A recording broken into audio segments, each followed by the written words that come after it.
Hi everyone, my name is Nidhi Bhatnagar and welcome you all in this channel. तो बच्चों, आज के video में हम क्या सीखेंगे? आज हम करेंगे माय चाइल्डहुड चैप्टर। ये है क्लास 9th का।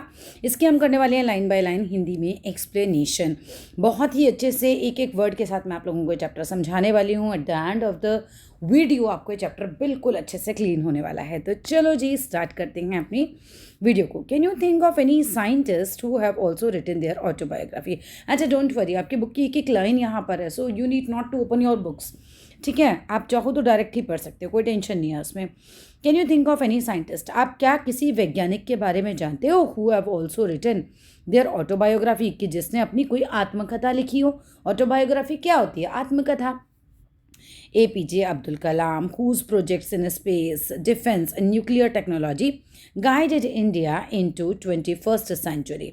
APJ Abdul Kalam जी, जिनके अंतरिक्ष मीन्स स्पेस, डिफेंस मीन्स रक्षा, और न्यूक्लियर टेक्नोलॉजी मीन्स परमाणु तकनीक जो है से जुड़े जितने भी प्रोजेक्ट्स थे उनके, भारत को उन्होंने क्या किया है, बहुत 21वीं सदी में आगे बढ़ाया। Became our 11th president in 2002, और वो 2002 में भारत के 11वें राष्ट्रपति बने। आई होप यहाँ तक क्लियर है। In his autobiography Wings of Fire, यहाँ से क्वेश्चन आ सकता है, ऑटोबायोग्राफी का नाम क्या था? Wings of fire. अपनी आत्मकथा में, आत्मकथा ऑटोबायोग्राफी का मतलब होता है जब आप अपने बारे में लिखते हैं। अपनी आत्मकथा विंग्स ऑफ फायर में ही स्पीक्स ऑफ हिज चाइल्डहुड, वो अपने बचपन के बारे में बात करते हैं।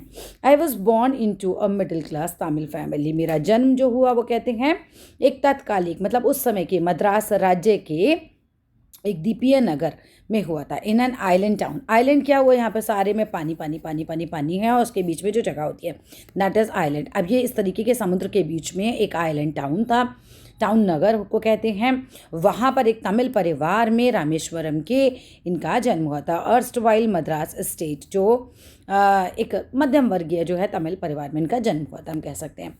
माय फादर, उनके पिता Jainulabdeen had neither much formal education, उनके पास कोई औपचारिक शिक्षा, जैसे स्कूल जाके आप लेते हो फॉर्मल एजुकेशन, ऐसी कोई शिक्षा नहीं थी। नॉर मच वेल्थ, ना ही उनके पास बहुत ज़्यादा धन यानी पैसा था। डिस्पाइट दीज डिसएडवांटेजेस, इन कमियों के बावजूद, ही पोजेस्ड ग्रेट इनटेट विजडम, उनके अंदर जन्मजात बुद्धिमत्ता थी। इनटेट मीन्स लाइक जो जन्म से आप इंटेलिजेंट होते हो, तो इस तरह की बुद्धिमत्ता उनके पास थी। और ट्रू जेनरोसिटी ऑफ स्पिरिट, सच्ची उदारता थी। उदार कौन होता है? जो दूसरों की हेल्प करता है, मदद करता है, राइट? वो उनके पास थी, मतलब वो इंटेलिजेंट भी थे चाइल्डहुड से। यहाँ से उनके फादर की दो क्वालिटीज़ आप लगा सकते हो, इनटेट विजडम थी और ट्रू जेनरसिटी ऑफ स्पिरिट थी, यानी कि दूसरे की मदद करने का भाव उनके पास था। He had an ideal helpmate in my mother Ashiamma. अब मेरी माँ आशी अम्मा, माँ का नाम याद करिएगा, आशी अम्मा उनके लिए एक आदर्श जीवन साथी थी, हेल्पमेट थी उनके लिए। आइडल हेल्पमेट मीन्स एक आदर्श जीवन साथी थी। आई डू नॉट रिकॉल, मुझे याद भी नहीं है ठीक the exact number of people she fed every day, कि वो रोज़ कितने लोगों को एग्जैक्टली खाना खिलाती होंगी, मुझे नहीं याद है। But I am quite certain, पर मुझे पूरा विश्वास है, that for more outsiders ate with us then all the members of our own family put together, मतलब हमारे परिवार के सदस्यों से ज़्यादा तो बाहर के लोग हमारे के साथ भोजन करते थे। माँ बहुत उदार थी, पिता बहुत उदार थे, बाहर के लोगों को अपने साथ साथ खाना खिलाते थे। तो इस तरह की इनकी फैमिली दिखाई गई है। I was one of many children, मैं कई बच्चों में से एक था। A short boy with rather undistinguished look, born to tall and handsome parents, मैं साधारण रूप रंग वाला छोटे से कद का लड़का था जिसके माता पिता कैसे थे? लंबे और सुंदर थे।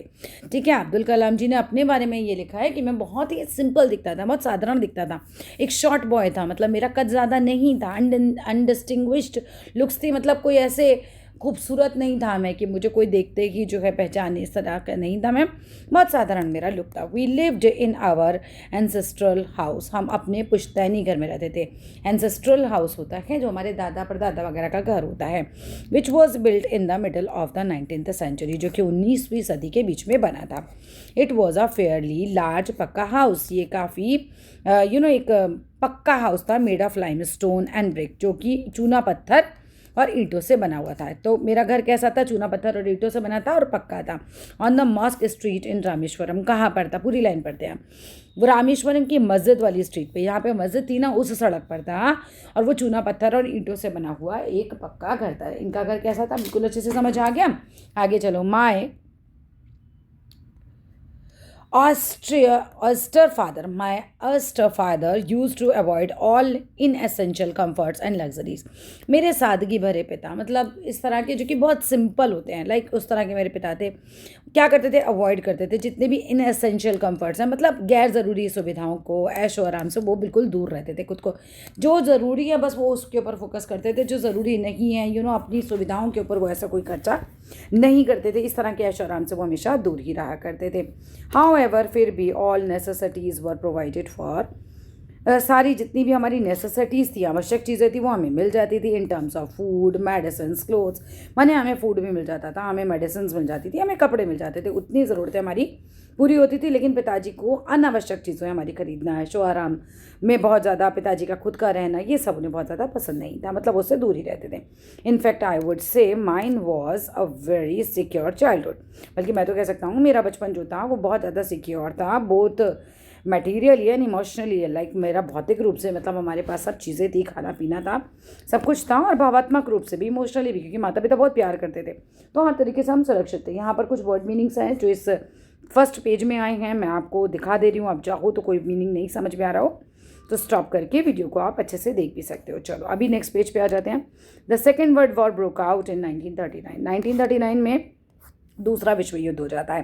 When I was 8 years old, जब मैं 8 साल का था। 1939 में सेकेंड विश्व युद्ध हुआ जब मेरी उम्र 8 साल की थी। फॉर रीजन्स, मतलब किन कारणों से, हम कह सकते हैं किन्हीं कारणों से, I have never been able to understand a sudden demand of tamarind seeds erupted in the market. अब मुझे नहीं पता, अचानक मैं अभी समझ भी नहीं पाया ऐसा क्यों हुआ। बाजार में अचानक इमली के बीजों की मांग बढ़ गई। टैमरिंड मीन्स इमली, ठीक है, इमली के बीजों की मांग बढ़ गई। I use to collect the seeds and sell them to provide provision shop on mosque street. तो मैं क्या करता था, इमली के बीजों को इकट्ठा करता था और उन्हें मस्जिद की स्ट्रीट पर एक किराने की दुकान पर बेच देता था। किराने वाला कौन होता है? जो आटा, दाल, चावल वगैरह बेचता है। A day's collection would fetch me the princely sum of an anna. तो एक दिन की कमाई में मुझे पूरा एक आना मिल जाता था, जो उस समय बड़ी रकम मानी जाती थी। एक आने का मतलब होता है, जैसे 1 रुपये में होते हैं 100 पैसे, ठीक है, 100 रुपये पैसे होते हैं, 16 पैसे का बनता है एक आना। क्लियर है? आगे चलो। माई ब्रदर इन लॉ, मेरे जो ब्रदर इन लॉ थे, ब्रदर इन लॉ यहाँ पर कौन है? जलालुद्दीन जी, ठीक है, इनके ब्रदर इन लॉ का नाम था जलालुद्दीन, बहन के पति। Would tell me stories about war, वो मुझे कहानियाँ सुनाया करते थे युद्ध में क्या हो रहा है, युद्ध के बारे में। I would later attempt to trace in the headline in फिर मैं दीनमणि अखबार के अंदर हेडलाइंस में ढूंढता था, ट्रेस करता था कि जो मुझे जलालुद्दीन जी, मेरे जो ब्रदर इन लॉ है, जो भी युद्ध के बारे में कहानी सुना रहे हैं, वो सही है कि नहीं है। आवर एरिया बीइंग आइसोलेटेड, हमारा एरिया अलग थलग था, वो completely unaffected by the war, और वो युद्ध से बिल्कुल ही अनअफेक्टेड था, अप्रभावित था, युद्ध का उस पर कोई प्रभाव नहीं था। बट सुन, बहुत जल्दी India was force to join the allied forces. फिर बहुत जल्दी क्या हुआ, भारत को मित्र राष्ट्रों की अलाइड फोर्सेस के साथ सेनाओं में शामिल होना पड़ा। And something like a state of emergency was declared, और बिल्कुल इमरजेंसी की स्थिति आ गई, आपातकाल जैसी स्थिति जो है वो घोषित कर दी गई। The first casualty came in form of the suspension of train halt at Rameswaram station. सबसे पहला असर तो ये हो कि रामेश्वरम के स्टेशन पर जो ट्रेन रुका करती थी उनका ठहराव बंद हो गया। The newspaper now had to be bundled and thrown out from the moving train on the Rameswaram road between Rameswaram and Dhanushkodi. तो क्या होता था, जो ट्रेन रुका करती थी ना पहले, अब वो ट्रेन नहीं रुकती, अब अखबारों के बंडल चलती ट्रेन से रामेश्वरम और धनुषकोडी के बीच सड़क पर फेंके जाने लगे। मतलब ट्रेन नहीं रुक रही है, बंडल आ रहे हैं और वो रास्ते में ही वो लोग रामेश्वरम पे और धनुषकोडी पर वो लोग उसको फेंक देते थे। That forced my cousin Shamsuddin who distributed newspaper in Rameswaram to look for helping hand to catch the bundle and as if I fill the slot. Basically क्या होगा, जो मेरा चाचा का बेटा था, चाचा भाई शमसुद्दीन रामेश्वरम में अखबार बांटते थे और उनको किसी हेल्पर की ज़रूरत हुई, चलती हुई ट्रेन से बंडल उठाने हैं, है ना, वो फेंक रहे हैं, उठाने हैं। स्वाभाविक तौर पर मैं कह सकता हूँ कि मैंने ये काम संभाल लिया। Shamsuddin help me on my first wages, बहुत इंपॉर्टेंट है। शमसुद्दीन ने मेरी पहली कमाई, मेरा पहला वेजेस जो है कमाने का मुझे अवसर दिया। हाफ अ सेंचुरी लेटर, अब 50 साल बाद, एक सेंचुरी में 100 साल होते हैं, हाफ अ सेंचुरी 50 साल हो गए। I can still feel the surge of pride, मैं अभी भी गर्व महसूस कर सकता हूँ किस चीज़ का, my own money for the first time, जो मैंने पहली बार पैसा कमाया था उसका गर्व मैं महसूस कर सकता हूँ। Every child is born with some inherent characteristics. Every child, हर बच्चा कुछ जन्मजात गुणों के साथ पैदा होता है। Into a specific socio economic and emotional environment, सामाजिक, आर्थिक और भावात्मक वातावरण में जन्म लेता है। And trained in certain ways by figures of authority. और फिर क्या होता है, उसे अधिकार रखने वाले लोग विशेष तौर पर प्रशिक्षित करते हैं। अधिकार रखने वाले लोग जैसे कि माता पिता को बच्चे पर अधिकार है, टीचर्स को बच्चे पर अधिकार है, तो ये लोग अपने हिसाब से फिर उसको ट्रेंड करते हैं। मतलब कुछ तो इनहेरेंट क्वालिटीज़ उसके अंदर होती हैं और फिर कुछ जो है उसके अंदर डाली जाती है बाकियों के द्वारा। आई inherited honesty and self discipline from my father. Important है यहाँ से, ठीक है। मैंने अपने पिता से ईमानदारी और आत्म अनुशासन पाया। From my mother I inherited faith in goodness and deep kindness. और मैंने अपनी माँ से अच्छाई में विश्वास और गहरी दया का भाव पाया। So did my 3 brothers and sister. और यही सारे गुण जो थे मेरे भाई बहनों में भी थे। Next line, I had 3 close friends in my childhood. मेरे 3 जो थे घनिष्ठ मित्र थे, क्लोज फ्रेंड थे बचपन में। एक थे रामनाथ शास्त्री, दूसरे थे अरविंदन और तीसरे थे शिव प्रकाशन। ये मेरे 3 दोस्त थे। All these boys were from Orthodox Hindu ब्राह्मण फैमिली। और ये सभी लड़के परंपरागत हिंदू ब्राह्मण परिवार से थे। As children none of us ever felt any difference amongst our self. अब बच्चों के रूप में तो हम देखें तो हमने कभी कोई अपने बीच में अंतर नहीं पाया because of our religious differences and upbringing. मतलब बचपन में हम में से किसी ने भी धर्म या हमारी जो परवरिश हुई उसके कारण कोई भी अंतर महसूस नहीं किया। हमें तो सब सेम ही लगता था, हमने कोई अंतर महसूस नहीं किया। इनफैक्ट जो मेरा मित्र था Ramanath Shastri was the son of Pakshi Lakshmana Shastri, the high priest of the Rameswaram temple. वो तो बहुत बड़े कोई पुजारी थे, मतलब रामेश्वरम टेम्पल के मुख्य पुजारी थे, उनका बेटा था, ठीक है। लेकिन फिर भी इन्होंने ऐसा कोई डिफरेंस नहीं पाया हमारी परवरिश में कि हम कोई भेदभाव हमारे बीच में था। हम लोग को मन में ऐसा कुछ भी नहीं लगता था, राइट। वास्तव में रामनाथ शास्त्री रामेश्वर मंदिर के मुख्य पुजारी पक्षी लक्ष्मण शास्त्री के बेटे थे। लेटर बाद में he took over the priesthood of the Rameswaram temple from his father. बाद में उन्हें अपने पिता से रामेश्वरम मंदिर की पुजारी का पद उन्होंने संभाल लिया। मतलब बाद में इन्होंने पुजारी का पद संभाल लिया, ठीक है। आगे चलते हैं। अब इस पेज के भी डिफ़िकल्ट वर्ड्स आपके सामने हैं, आप चाहो तो कोई भी देर रोक के देख सकते हो, ठीक है ना। मतलब अपनी बुक पे कहीं लिखना है आपको तो। चलते हैं 3rd पेज पे। Our family use to arrange boards for carrying idols, means मूर्तियाँ ऑफ द लॉर्ड, यानी भगवान की। तो आइडल्स ऑफ लॉर्ड हो गया भगवान की मूर्तियाँ। From the temple to the marriage site. हमारा परिवार मंदिर से भगवान की मूर्तियों को विवाह स्थल तक ले जाने के लिए नावों की व्यवस्था किया करता था। इंपॉर्टेंट है, इनका परिवार क्या किया करता था, मंदिरों से विवाह स्थल जहाँ पे विवाह होता है मैरिज की साइट्स पर मूर्तियाँ ले जाया करता था, राइट।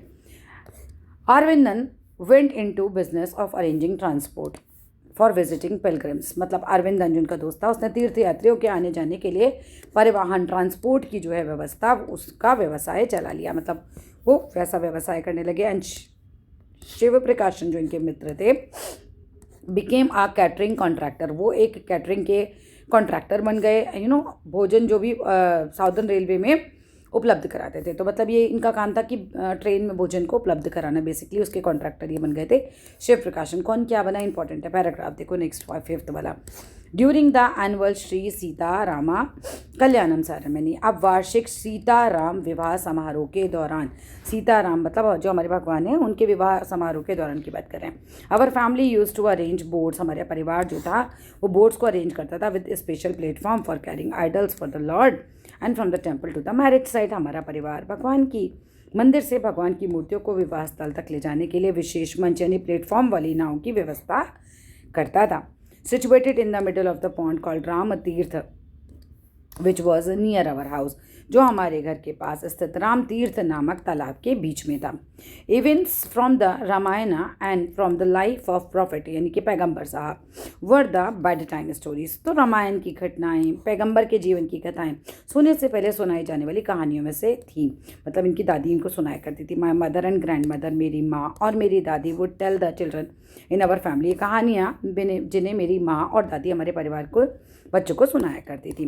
वन डे एक दिन क्या होता है, when I was in the 5th standard, जब मैं 5वीं कक्षा में था, at the Rameswaram elementary school. मैं कहाँ था, रामेश्वरम के प्राथमिक विद्यालय में। ठीक है। A new teacher came to your class, मतलब एक टीचर आते हैं नए हमारी कक्षा में, एक नए शिक्षक आते हैं क्लास में। I use to wear a cap which mark me as Muslim, मैं एक टोपी पहनता था जिससे मेरी पहचान एक मुस्लिम व्यक्ति के रूप में हो जाया करती थी। But and I always sat in front row, मैं हमेशा इससे पहले कहाँ बैठता था? फ्रंट रो में बैठता था, आगे की पंक्ति में बैठता था, रामनाथ शास्त्री के पास बैठा करता था। नेक्स्ट पेज पे आ जाते हैं। वो क्या पहनता था? सेक्रेट थ्रेड पहना करता था। तो रामनाथ शास्त्री जनेऊ पहनता था, मैं टोपी पहनता था। ठीक है, अब आगे चलो। अ new teacher could not stomach, stomach का मतलब एक तरीके से सहन नहीं कर पाना, कुड नॉट स्टमक मतलब सहन नहीं कर पाया। A Hindu priest son sitting with a Muslim boy, कि एक नया जो हमारा टीचर आया उसने हिंदू पुजारी के बेटे को एक मुस्लिम लड़के के साथ बैठा देखकर वो सहन नहीं कर सका। In accordance with our social ranking as the new teacher saw it, I was asked to go and sit on the back bench. नए शिक्षक की सामाजिक सोच के अनुसार, इन अकॉर्डेंस विद का मतलब होता है अनुसार, किस चीज़ के अनुसार? सोशल रैंकिंग, जो सामाजिक सोच है उसकी, सोशल रैंकिंग की जो सोच है उसके अनुसार जो नया टीचर था उसने क्या किया? I was asked to go and sit at the back bench, मुझे जाके कहा कि पीछे की सीट पे बैठ जाओ, मतलब पीछे की सीट पे बैठने के लिए कहा। आई फेल्ट वेरी सैड, मतलब मुझे तो बहुत ही दुख हुआ। And so did Ramanath Shastri, और उतना ही दुख रामनाथ शास्त्री को भी हुआ। He looked utterly downcast as I shifted to my seat in the last row, जब मैं आखिरी पंक्ति की सीट पर गया तो रामनाथ शास्त्री बहुत ही उदास दिखाई दिया। अटरली डाउनकास्ट का मतलब होता है बहुत ज़्यादा उदास। The image of him weeping when I shifted to the last row left a lasting impression on me, मेरी आखिरी पंक्ति में जाने पर उनका जो रोना था उसने मेरे मन पर गहरी छाप छोड़ दी। आफ्टर स्कूल के बाद वी वेंट होम, हम घर गए, and told our respective parents about the incident, हमने स्कूल से घर जाने के बाद अपने माता पिता को इस पूरी घटना के बारे में बताया। लक्ष्मण शास्त्री समंड मीन्स बुलाया द टीचर, लक्ष्मण शास्त्री ने क्या किया? टीचर को बुलाया। And in our presence told the teacher that he should not spread the poison of social inequality and communal intolerance in the minds of innocent children. तो लक्ष्मण शास्त्री ने तुरंत ही शिक्षक को बुलाया और हमारी मौजूदगी में ही उनसे कहा कि मासूम बच्चों के मन में सामाजिक असमानता और सांप्रदायिक असहिष्णुता का जहर नहीं फैलाए, मतलब ऐसा बिल्कुल भी नहीं करे कि इन लोगों के बीच में इतना भेदभाव फैला दिया। He bluntly asked the teacher to either apologize, उन्होंने टीचर से साफ शब्दों में कहा या तो माफ़ी मांगो और क्विट द स्कूल, या फिर स्कूल छोड़ के और आइलैंड छोड़ के, इस द्वीप को छोड़ के चले जाइए।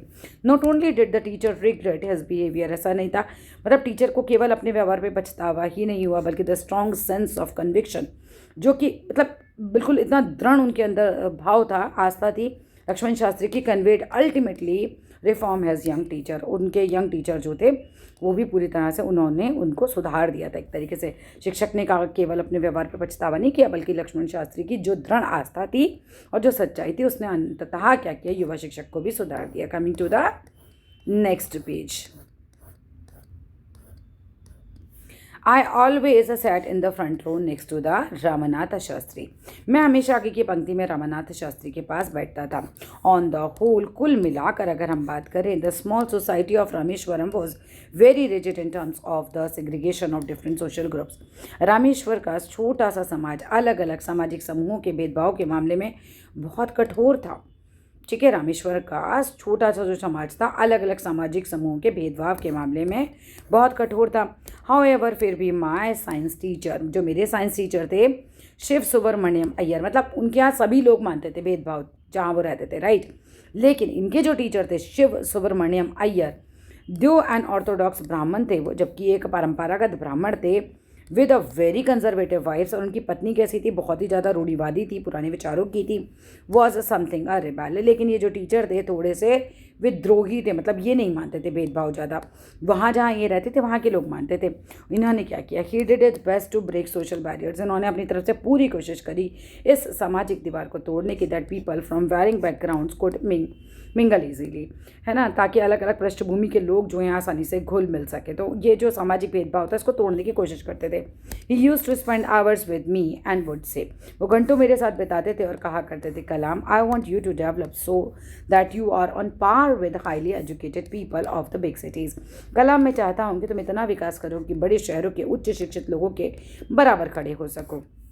वन डे, एक दिन, he invited me to his home for a meal, एक दिन उन्होंने मुझे अपने घर खाने के लिए बुलाया। हिज वाइफ वॉज हॉरिफाइड, उनकी पत्नी तो बिल्कुल घबरा गई, मतलब मुस्लिम लड़का ब्राह्मण के घर में खाने पे आया है ना। Idea of Muslim boy being invited to dine in her ritually pure kitchen. उनकी वो धार्मिक रूप से पूरी शुद्ध जो उनकी रसोई है उसमें कोई मुस्लिम लड़का खाना खाने आए। She refuse to serve me in her kitchen. उन्होंने अपनी रसोई में तो मुझे खाना परोसने से इनकार कर दिया। शिव सुब्रमण्यम अय्यर ना तो विचलित हुए ना तो परटब्ड यानी विचलित हुए, मतलब ऐसा नहीं कि उनको बहुत कोई शौक लगा, वो बहुत परेशान हुए, नहीं विचलित हुए। Not did he get angry with his wife, ना ही उन्होंने अपनी पत्नी पर कोई भी गुस्सा किया। But instead served me with, बल्कि उन्होंने मुझे खाना खिलाया विद हिज ओन हैंड्स, अपने हाथों से खाना खिलाया। And sat down beside me to eat his meal, और मेरे बाजू में बैठ गए स्वयं भी और खाना खाने के लिए। His wife watched us from behind the kitchen, उनकी पत्नी जो थी रसोई के दरवाजे से पीछे से देख रही थी। आई वंडर्ड, मैं सोच रहा था, whether she had observed any difference in the way I eat rice, drink water और clean the floor after the meal. मैं सोच रहा था क्या उन्होंने मेरे चावल खाने, पानी पीने या भोजन के बाद ज़मीन साफ करने के तरीके में कोई अंतर देखा है। When I was leaving his house, जब मैं उनका घर छोड़ रहा था, Shiv Subramaniam Iyer invited me to join him for the dinner again the next weekend. उन्होंने अगले सप्ताह फिर मुझे कहा कि भाई आना खाने पर। ऑब्जर्विंग माई हेजिटेशन, मेरी झिझक को देखकर, he told me not to get upset, कि तुम परेशान मत हो, तुम अपसेट मत हो। सेइंग, उन्होंने कहा, once you decided to change the system, एक बार जब आप सिस्टम को डिसाइड कर लेते हो चेंज करने के लिए, such problems have to be confronted, इस तरह की प्रॉब्लम्स का सामना तो करना ही पड़ता है। व्हेन आई विजिटेड, जब मैं विजिट करता हूँ, अगले सप्ते जब मैं उनके घर गया, है ना, कलाम बोलते हैं, नेक्स्ट वीक में, Shiv Subramaniam Iyer's wife took me inside her kitchen, वो मुझे अपने किचन में ले गई। And served me food with her own hands, और अपने हाथों से उन्होंने मुझे खाना खिलाया। Then the second world war was over, फिर जल्दी क्या हुआ, द्वितीय विश्व युद्ध समाप्त हो गया और इंडियाज़ फ्रीडम वॉज एमिनेंट, और भारत की जो आज़ादी थी काफ़ी निकट थी। Indians will build their own India, declared Gandhi ji की, भारतीय अपना भारत स्वयं बनाएंगे, गांधी जी ने घोषणा कर दी। The whole country was filled with the unprecedented optimism, यानी कि पूरी की पूरी जो कंट्री है वो एक अभूतपूर्व आशावाद से भर गई, मतलब सब लोग बहुत आशावादी हो गए। आई आस्क्ड माई फादर, मैंने अपने पिता से परमिशन लिया, permission to leave the Rameswaram and study at the district headquarters in Ramanathapuram. तो फिर मैंने क्या किया, मैंने अपने पिता से रामेश्वर छोड़कर रामनाथपुरम जिले के मुख्यालय में पढ़ाई करने की अनुमति मांगी। अब क्या हुआ होगा, he told me as if thinking aloud, उन्होंने जैसे स्वयं से ही सोचते हुए कहा, Abdul, I know you have to go away to grow, भाई मैं जानता हूँ कि तुम्हें आगे बढ़ने के लिए दूर जाना होगा। Does the seagull not fly across the sky alone and without a nest, क्या जो समुद्री पक्षी सीगल होता है वो घोंसले के बिना अकेले सूर्य के पार नहीं उड़ जाता, मैंने वो भी तो अपना घर छोड़ के जाता ही है ना, कुछ करने गए तो अपनी लाइफ में। ही कोटेड, उन्होंने कम पंक्तियाँ सुनाई, किसकी, खलील जिब्रान की। In my hesitant mother, to my hesitant mother, जो मेरी माँ बिल्कुल संकोच में थी ना, भाई बच्चे को बाहर भेजना है, माँ संकोचित थी, उनको एक पंक्तियाँ सुनाई। Your children are not your children, तुम्हारे बच्चे तुम्हारी संपत्ति थोड़ी है ना, तुम्हारे बच्चे तुम्हारी संपत्ति नहीं है। They are the sons and the daughters of life's longing for itself, वे जीवन की अपनी अभिलाषा की संतान है, मतलब जो उनकी इच्छा है वो करने के लिए वो आए हैं, वो अपनी अभिलाषा की संतान है। दे कम थ्रू यू, वो तुम्हारे माध्यम से ज़रूर आते हैं, बट नॉट फ्रॉम यू, है ना, लेकिन वो तुम्हारे नहीं होते basically. You may give them your love but not your thoughts, तुम उन्हें अपना प्यार तो दे सकते हो बट अपने विचार नहीं दे सकते, मतलब वो वैसा ही सोचे, ज़रूरी नहीं है जैसा तुम सोचते हो। For they have their own thoughts, क्योंकि उनके तो अपने विचार होते हैं। फिर इसके बाद यहाँ पर बच्चों चैप्टर तो हो गया ख़त्म। अब यहाँ पर देख सकते हो वर्ड मीनिंग मैंने ऑलरेडी दे रखी है आपको, चाहो तो देख सकते हो। चैप्टर हो गया हमारा यहाँ पूरा, करीब हम मान के चले 25 मिनट, 23 मिनट 24 मिनट लगे हैं, तो 25 भी राउंड फिगर में लेके चले तो 25 मिनट में आप ये चैप्टर पूरा पढ़ चुके हैं। लाइन बाय लाइन आपने हिंदी देख ली, वर्ड मीनिंग्स देख लिए। आप अच्छा लगे तो ज़रूर लाइक कर देना, शेयर करना, चैनल को सब्सक्राइब करना। Thank you.